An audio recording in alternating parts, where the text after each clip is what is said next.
gives me the opportunity to welcome everyone who's watching online. It's being live streamed by Hope Over Fear down the front here. Say hello to everybody online.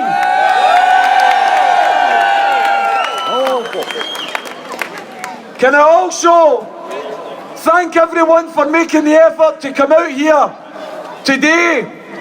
The twin purpose of our event is first and foremost, of course, to declare loud and proud that we are still yes. The second purpose is to declare that we within the yes community, we who are part of the yes family, yes, we believe we were cheated, yes, we were lied to, yes, we were duped, yes, we were bullied, yes, despite the lies of the billionaires and the BBC, despite the stories about Asda was going to close, Tesco was going to close, the Royal Bank of Scotland was going to leave, yes, despite the pensioners being told, if you vote yes, release, you'll lose your pension. Release. We know that those were complete and utter lies and distortions of reality. And yet, despite all of that, 1.6 million people, yes, still stood up in our own country. Yes. That was a game changer, brothers and sisters. We have now set down a marker. We have awakened our nation, and guess what? We're not going back to sleep ever again.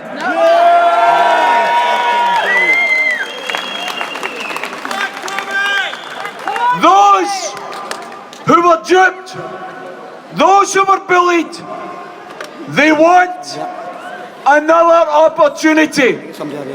There have been 24 separate opinion polls since the referendum. 24!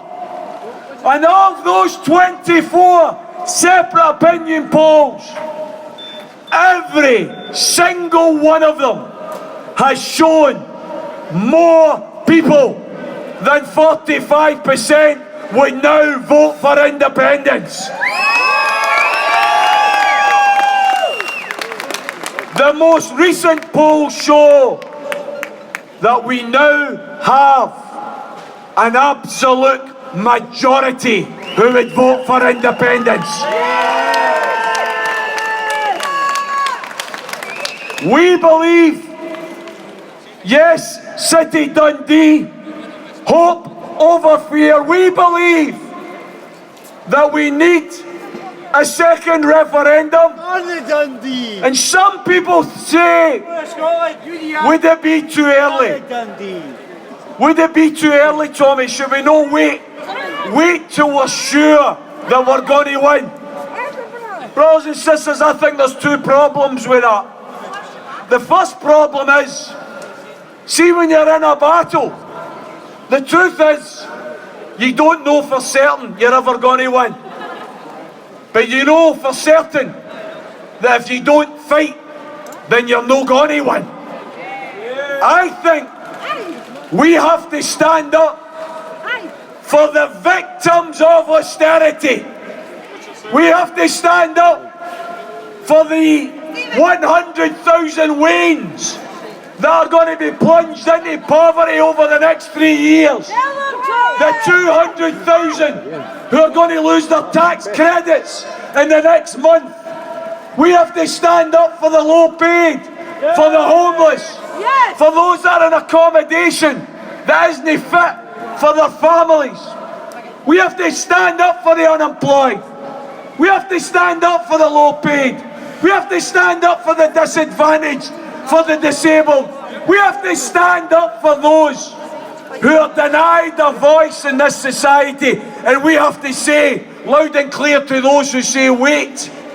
We have to say we can't wait much longer. We can't wait much longer. We believe that we have an opportunity next year. It's only 7 months away. There's going to be Scottish Parliament elections.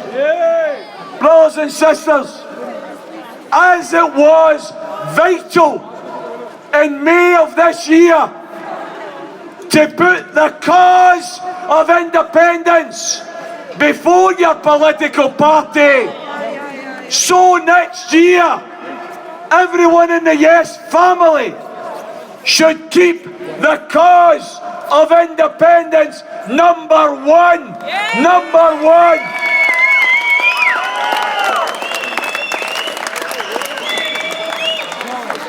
Hope over fear.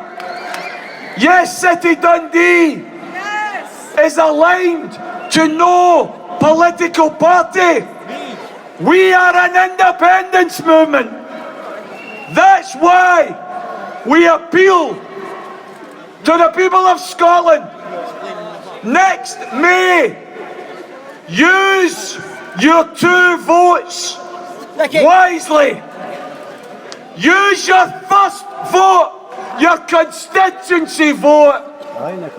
Vote for the biggest pro-independence party. Vote SNP with your first vote in that election.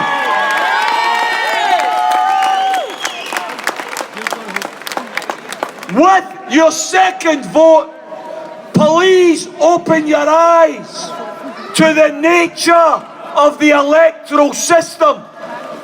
Don't waste your second vote. Don't give the unionists a chance to get into that parliament by wasting your second vote.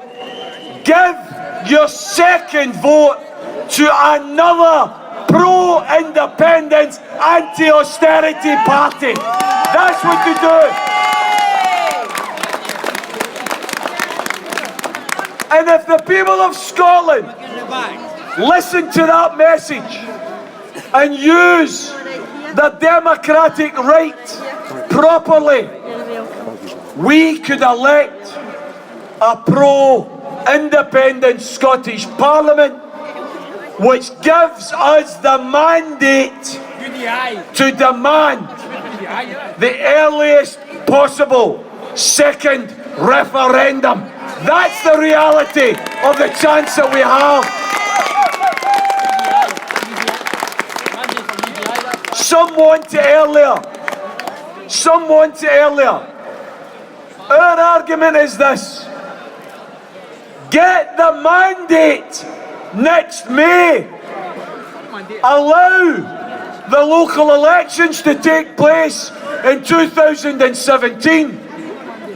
But in 2018, let's make that the year that Scotland becomes a free nation, brothers and sisters.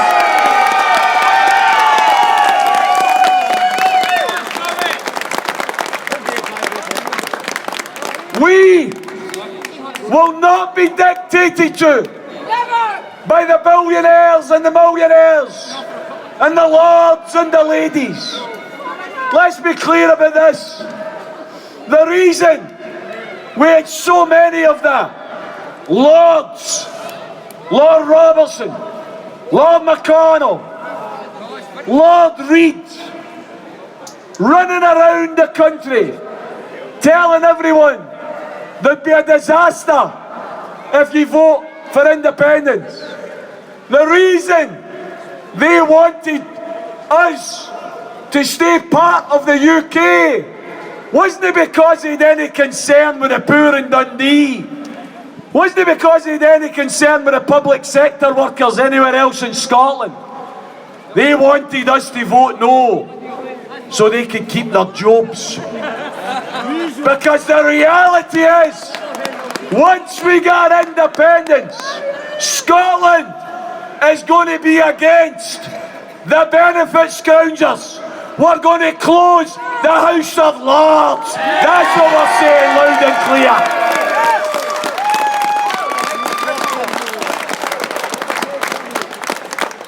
I spoke earlier today to a man called Sean who asked me about parking charges at Nine Wells Hospital. And he made the point that it's a disgrace that you're actually getting charged to visit your sick relatives, to visit your sick friends, to visit your sick family. Charged most of the time by companies who were involved in the private finance initiative, which really means paying for infinity. We have to say loud and clear here, in an independent Scotland, let's scrap the PFI deals. Let's get rid of these profiteers from the National Health Service. Sean also made the point that he's a public sector worker. He empties the bins for the back of a lorry. And for the last 3 years, he's had a wage freeze. Well, members of Parliament have just voted themselves an 11% wage rise to £74,000 a year. Brothers and sisters, we've said it before, we'll say it again, and we'll keep on saying it. Independence for us is not the end of the journey. Independence for us is the start of the journey. The start of the journey.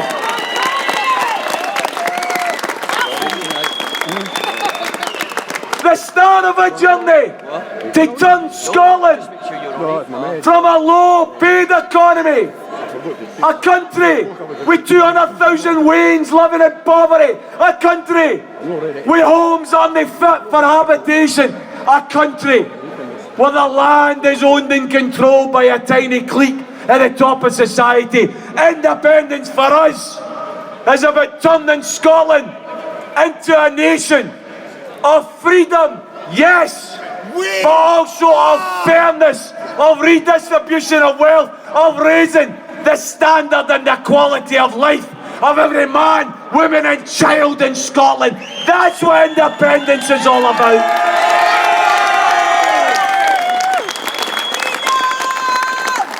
Independence has to be our goal, brothers and sisters, because with independence we can deliver those changes. Let's be absolutely clear. When it comes to this new country, I want us to have a nation where every Saturday, when you go to the local shopping centre, you don't have somebody collecting for the local hospital, for the local kids' hospital, for an MRI scanner, or to paint the children's ward. People who collect and shaking their cans, offering you a sticker for things that we should be paying for anyway. Brothers and sisters, seeing an independent Scotland, we won't ban those that are out shaking the collecting cans. But do you know what they're going to be collecting for in an independent Scotland? It's not going to be a local hospital MRI scanner for the Waynes. Let them collect with their wee stickers. Let them collect for nuclear weapons if they want to build nuclear weapons. Let them collect with collecting cans.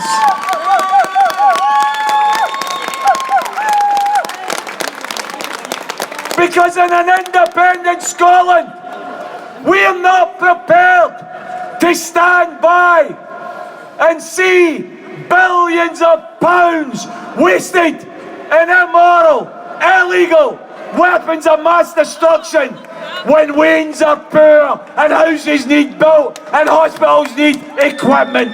That's the priority in an independent Scotland.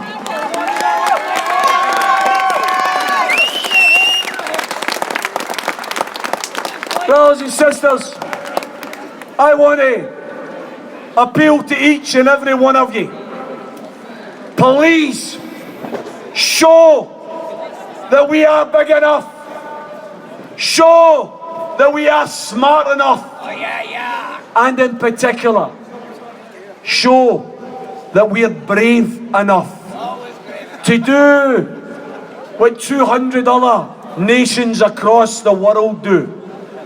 Take their destiny into their own hands. Take their own decisions. I'm not saying we're going to be a perfect country. I'm not saying we're not going to make mistakes. But you know what? Let's make our own mistakes. Let's take our own decisions. I had somebody interview me on the telly recently, and he said to me, "Oh, but Mr. Sheridan, in an independent Scotland, isn't it the case that you could be £10 billion in deficit?" I've got two things to say about that. Number one, see, in an independent Scotland, I want to be in deficit if we're spending money on Waynes and hospitals and schools. I don't mind being in deficit. Don't mind that. But the second thing, the reality is, UK Incorporated, it's in debt, no 10 billion, but 1.2 trillion pounds in debt. That's UK Incorporated. And by the way, they're no in debt investing in Waynes and schools and hospitals. They're in debt bailing out bloody bankers. That's why they're in debt.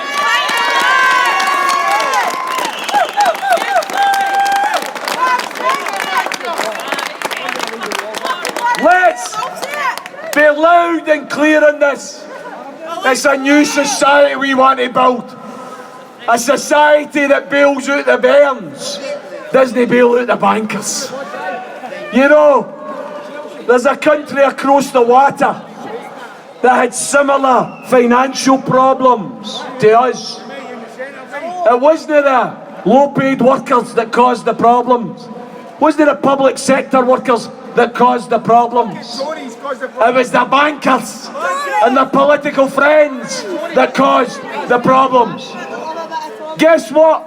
That wee country didn't bail out the bankers, it jailed the bankers. That wee country is now economically better off than it was before its crash. That wee country has a higher standard of living than us. That wee country recently voted the first European country to vote to recognise the state of Palestine. That wee country's called Iceland. Brothers and sisters, if Iceland can do it, Scotland can do it as well.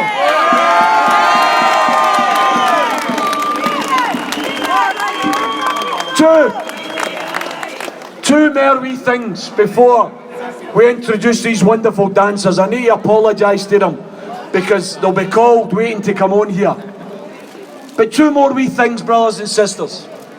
Number one, I want to make this point because there's a group with a stall over here, Dundee, supporting refugees. And brothers and sisters, I want to make this point about an independent Scotland. There is a wonderful writer called William McIlvanney. William McIlvanney once described Scotland as a mongrel nation, a mongrel nation. Do you know what he meant? He meant that our country has been made up of a mix of nationalities. Will it be the Irish? Will it be the Polish? Will it be the Italians? Will it be the Lowlanders or the Highlanders? We are a mongrel nation. See, in an independent Scotland, I ask you to have the heart, to have the compassion, to show refugees from anywhere in the world the hand of friendship, not the fist of fury, the hand of friendship.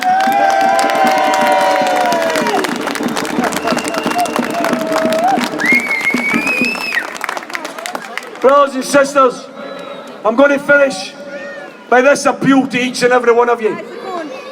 I'm wearing a t-shirt here, hope over fear, but it says something else, and it's something that I think should keep inspiring us. It comes from a song by Labi Siffre, a song about the terror of apartheid. Let it inspire you. Let it keep you going. Let it keep you with your head held high. When they say to us, we're just not good enough, look them in the eyes and say, we're gonna do it anyway.